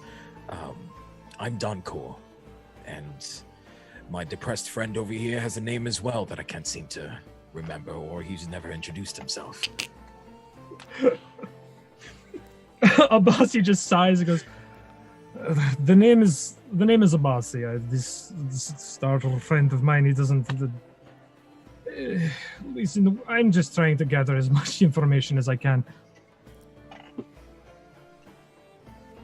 Abasi, I got that much out of what you said. I am Neferani, and I... Are you not you? Where are you from, sir? Neferani does not recognize your accent. Either does Abasi, because he keeps going between two of them. I wasn't gonna say anything. It's the best. It's the best. Woo! As this introduction occurs, I'm going to pull back to Pilakka and to Jammara. Now that the two of you have had an opportunity to briefly introduce each other, or maybe you haven't, you will see that the music does take a bit of a dramatic change, and there is a shift. You will see the catfolk maneuver over to the table near your recent ally, whatever you consider Donkor at this point. But you notice that though she has a roving eye, she never seemingly looks away from her cauldron. Jammara, do you say anything? Do you do anything? Do you continue trying to speak to Pilakka, who is doing something? Boil. She's gesticulating strangely over the cauldron now as it's reaching a boil and pouring strange smelling vapors that might conflict with the hookah smell. She's ignoring the hookah entirely. Okay. Trying to decide whether Pilakka is going to be of any use to me or know anything useful with that cauldron silly stuff happening. I think that it might be wise to go over to the table with more people at this point, seeing as how Pilakka does not care about my presence, but I really wanted to introduce myself. I mean, you certainly can. You are aware that with age comes a certain tantamount of intelligence, wisdom, though you're not sure how much has been lost in that time either. Okay, I am going to walk up to the table and ask kindly if may I please have a seat? She says, "Come, smoke in silence." Smoke in silence. Deckard Cain? Okay. Stay So, away. I sit down, I take a pull of the hookah, and I'm gonna watch the table across the room to see what's happening. Sure, it's a little odd to you as you sit down, because you want to watch the table, but you can't help but glancing back. There's still something not quite right when she spoke, because most people don't move their mouths that intentionally so. It's almost like her mouth opened like a Muppet. It's very bizarre to you. It was very which is strange to say the least, but most people tend to just kind of dance with their lips when it comes to language, not this figure. It only lends to more the fact that she's not quite what she says or what she is appearing to be. Do you continue to watch eerily, or what do you guys do here? Floor's yours. Have at it. Pilakka by now is picking up the cauldron by a wire handle that comes out on top of it and pouring its small contents into a pewter cup. And begins drinking. She's making no effort to hide the fact that she's staring directly at Jammara. Jammara's used to being stared at by now, so she doesn't. Okay, maybe she's. I'm totally creeped out by this because this person's. I love it. This person's a hag. Keep in mind her other eye is just like all over the place this entire. I'm You're curious. like Mad Eye Deckard Cain. Yeah. Like, I'm curious. What is in your cauldron? Like what kind of brew your goulash? What would you say is in that? She always, if asked, she refers to it as tea, but it's something thicker. It seems to be some sort of herbal blend. She's constantly dropping dried herbs into it while it's brewing, up until it boils completely. And she seems to keep a pouch full of something that she's always going back to keep. Perfect. So I think I'm going to turn to Pilakka and wait. I turn to Pilakka. Let me do this role-playing thing the right way. Okay, I turn to Pilakka and I ask, so what brings you here? If you might, if you don't mind, what brings you here, Pilakka? The atmosphere! Even though I don't know your name yet, just so you know, I guess I should ask your name too. The atmosphere, really? Wait, but you said, but you don't seem to like other people. Not many. Not many. Is there something you want? Your fortune read, something you seek. Her voice cracks sharply over the room. People turn and look, not really sure what to expect still. They don't understand the dynamic of the most beautiful thing they've probably seen in their life being with the most ugly thing at the same time, at the same table. It's quite literally yin and yang here, and it's freaking them out. Some people are sheerly watching just to see if something happens. How much longer do I have on my disguise hex? It's 1 hour per level. I'm gonna say probably about another 10 minutes. We'll give you 10 minutes. That's not much. You better GTFO. She would know this, correct? Yeah. She says, I must be going soon, so if there's something you would like from me, sooner rather than later. You notice her head almost wobbles on shoulder, very oddly so. It's like something's a little looser in the throat area, and there's a following gurgle you just can't quite understand. It's definitely not human. So, Donkor, when the voice cracks, he would have been looking over at this area and notice that Jammara is now sitting with this crow lady. Oh, yeah. He would have been paying attention, as there's probably a conversation between Abasi and Neferani. Did I say that right? Mm-hmm. Yes. Okay. Between Abasi and Neferani, there's probably a conversation going, but he's not listening anymore. He's completely entranced in what is the rarest sight he'll probably see in his life. But he can't help but notice the head movement from the crone. So he begins to question what's going on and whether or not Jammara, the person that he's kind of entranced with, and whether or not she's in danger. Do you say anything out loud? Donkor? Yeah. No, he's just staring at this point. Abasi and Neferani, please give me a perception. Yeah, he's there, but he's like a million miles away. You follow his gaze, and it leaps across the room at this potential train wreck waiting to unfold. And it sort of draws your attention as well. When you kind of glance over, you can bear witness to this as well. If you decide to ignore it, entirely up to you. Abasi physically looks slightly calmer now, realizing that he is not the focal point, knowing that these people have no idea who the hell he is and they're not here to kill him today. Yeah. He calms down just a little bit. Oh. What? I'll look over at Donkor. Neferani wishes to know if you know either of them? Donkor at first doesn't hear Neferani, but he hears the ending portion of that sentence, which is know either of them. And almost instinctively, he replies, Well, I know the pretty one. I don't know the other one. Oh, she's pretty in her own way. Look at her.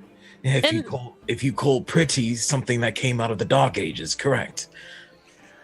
Oh, pretty is in the eye of the beholder. Oh, the beholder must be drunk. That one, Perhaps. Well, she looks okay. Oh, I just wish I could share your optimism.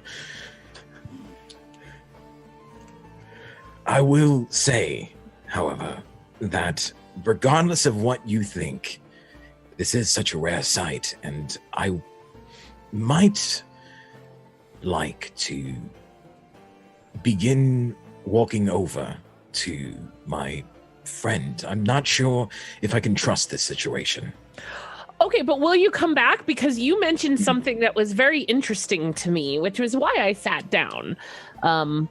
So when you come back, Neferani has a question for you. So please do. In the meanwhile, I will speak to my new friend Abasi. I'm not sure if I'll make it back, but if you see me again, be sure to ask me whatever questions you like. I will. We shall talk about the Necropolis, and perhaps we can find a way in. Well, that's a good And idea. Abasi's I like- way more interested. I leave it at that and turn to Abasi because I don't want to hold up Donkor. I just wanted to make sure that they knew I'm not just over here talking about cat stuff, right? Like kind of talking about Yeah. like, so dwarf man, what's up?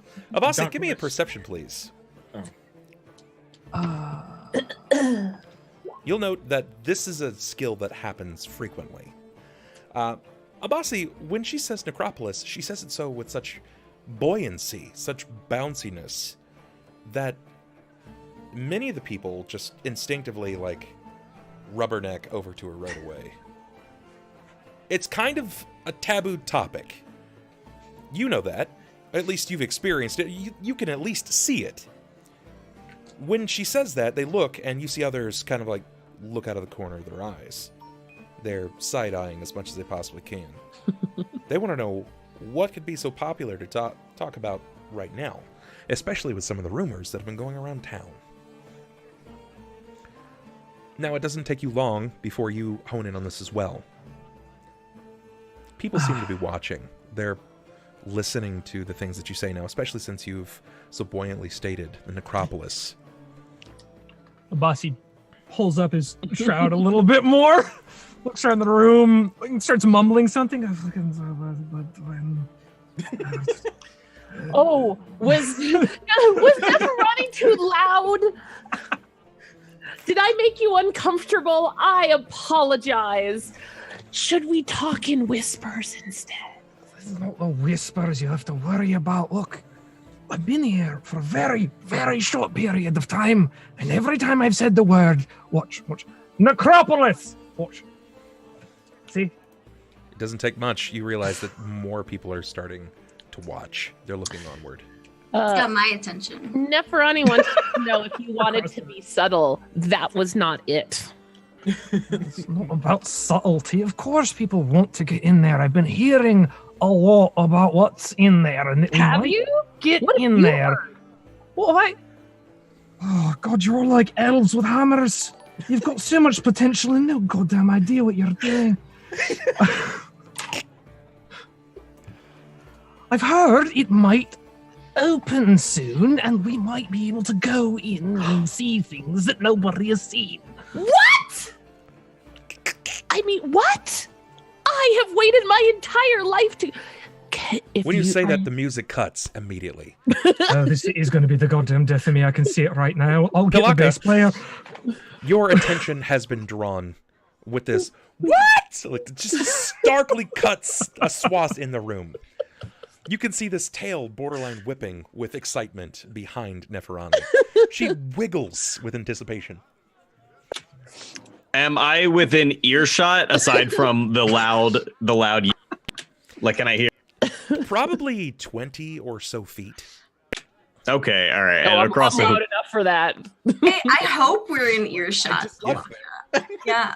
It's likely the moment that you stepped away, you get about halfway there, and then you can hear the crack of what across the room.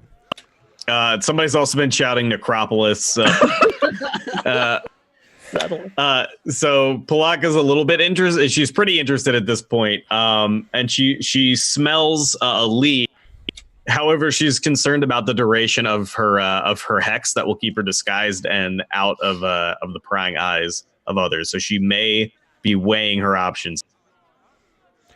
How much longer? Still another 10 minutes or 5 minutes? What?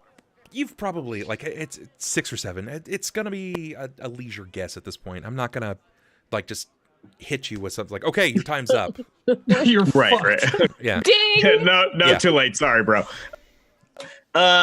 Then she's going to wordlessly excuse herself from the table she's currently at, gather up her things, and try to get a seat a little bit closer to this conversation. And she's I guess hard to be. There's no other seats available than at this table. Okay, is there standing room in the area? Oh, other than that, at that table, so there is a seat available. Yes, there are 3 seats available outside of the one that Donkor just left. So technically, since he's left, there's 4. Okay, then I will leave the table with Jammara and come and seat myself. Kind of shuffle over with like her walking stick, and now the cauldron's dangling on it where she keeps it. I just imagine Jammara's like in awe as this person just walked away. Yeah, it's just fucked off mid-conversation. This has never happened. As you sidle away from the table on your cane and staff, you grab your cauldron and you move, and you're cut off. A Garundi man, very dark-colored skin, large beard. His hair is knotted back over his shoulders. It looks to be drawn and dredged, but he's very large, like barrel-chested, barrel-stomached. And he moves over, and he's clutching what looks to be some kind of a rag of sorts, but perhaps a dishcloth. And he moves over to your table, particularly to the table that Neferani and that Abasi are at. And when he makes his way over to the table, you see him throw his rag down, and the people grow quiet. You've certainly angered someone.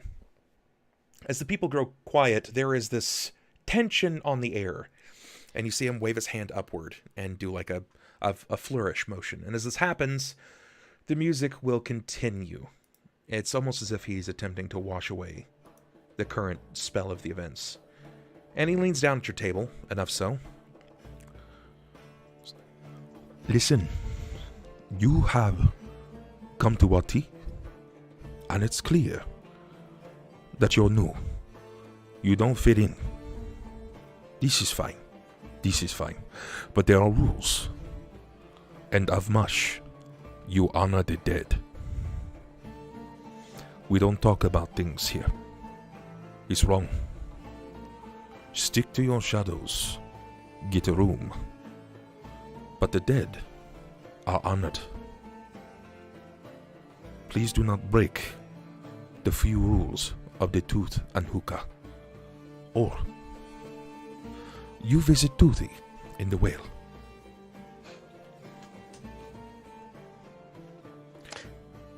Does Neferani know who Toothy is? Because I am from around here, even though I do. Okay. Toothy is like an 18-foot long crocodile. Okay. So my smile will kind of go from like I'll just kind of fade it down. Like, okay, Neferani apologizes, kind sir, and wishes to know, do you have a room that we could discuss things in? Politely and respectfully, of course. If you happen to have the coin, of course I do. There are many rooms at the Tutenuka. Will you be having one together as your flatmate? I say yes, and I will pull out 1 gold from the 5 I just made and put it on the table, or enough coppers that it's clearly that, and just kind of like. Certainly. What kind of morning foods would you like, Delibird? You wish for fruit? Do you wish for water? Yes. All of that, please, and thank you. Fine. Because I realize I have just put down probably much more than the proprietor was looking for in terms of collecting for a room, and that was purposeful. So I will yes, please. Honorable in nature, he wants to offer you your value. He's not here trying to pull the wool over anyone. He wants to give you what you've offered him in return. It's how you keep a reputation of establishment healthy. So he's offering some kind of breakfast and clean water for your morning. He says 1 large room for you. Yes, please. Thank you. Would he be staying? I don't believe we'll be spending an evening just to discuss and to depart from the hubbub of your amazing establishment. As you're saying this, a shadow drapes up over the head. You feel the coolness basically pour down over you as the sun that was glancing through the lattice above is now cut off. And this feminine voice falls. I might be staying with her, if she'll have me. And the chair that Donkor was sitting at seems to kick out as she strikes a long purple boot up to the leg. The woman with the large hat, she sidles next to you. She sits down, and she places her hand just at the tip of your knee. If you'll have company.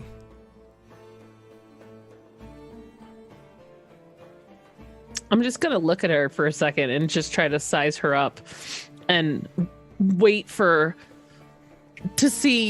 purposely wait to see what the reactions of because I think at this point I'm trying to imagine where everyone is, right? So I'm at the table with Abasi, Pilakka is on their way over, and Jammara, I believe Donkor is kind of between us, and Jammara is kind of coming, we're in a general close location, right? Yeah, you guys are starting to close in. Donkor, okay. You probably met with the hag halfway through, and it's likely that Jammara would probably be left at the table, but not for long. She's likely going to follow here. Okay. And Abasi is keeping quiet and keeping everything. He's watching, but he's trying to keep his head down because, again, he just doesn't want to be discovered by anybody. Pilakka will make a few gestures trying to be subtle and whisper an arcane word and cast Sow Thought on the guy who slapped the rag down on the table. And going for I think he needs to make a will save, but I'm trying to implant the thought that he earlier in the night rented me a room. Okay. What kind of save do I have to make? So let me go ahead and just put it in the chat. DC 14. Perfect. So thought, you plant an idea, concept, or suspicion in the mind of the subject. The target genuinely believes that the idea is of his own, but is not required to act upon it. If the idea is contrary to the target's normal thoughts, such as making a paladin think, I should murder my friends, the target may suspect mind-altering magic is at play. So here we go. I'm going to give him a bonus because of his age, and may luck be a lady, not tonight. Oh, so I'll walk up to, after making those gestures. This has a range of 25, so it shouldn't have to be up to him. But she'll then hobble up to him and put a hand on his back and say, perhaps you could show me to my room. I grow weary. When you say that, he peers at you for a moment. His eyes cross at his nose, seems to scrunch upward. Not really sure what to make of the situation.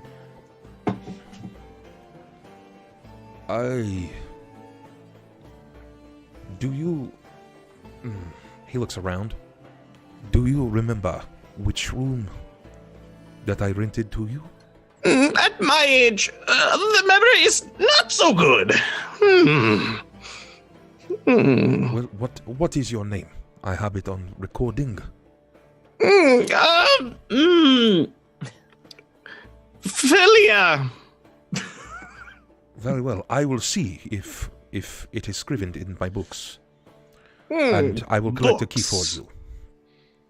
Where do you keep these books?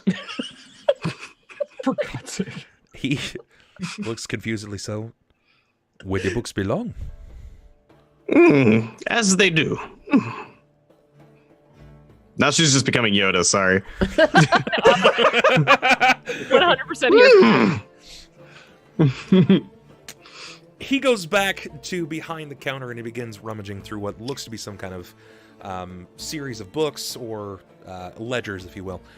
While he does that, Pilakka leaves. Because she knows she's about to get busted. Perfect. Okay. And her disguise is running out. She thought she could get upstairs. Now she's just bailing and trying to find an alleyway so she can escape into the night.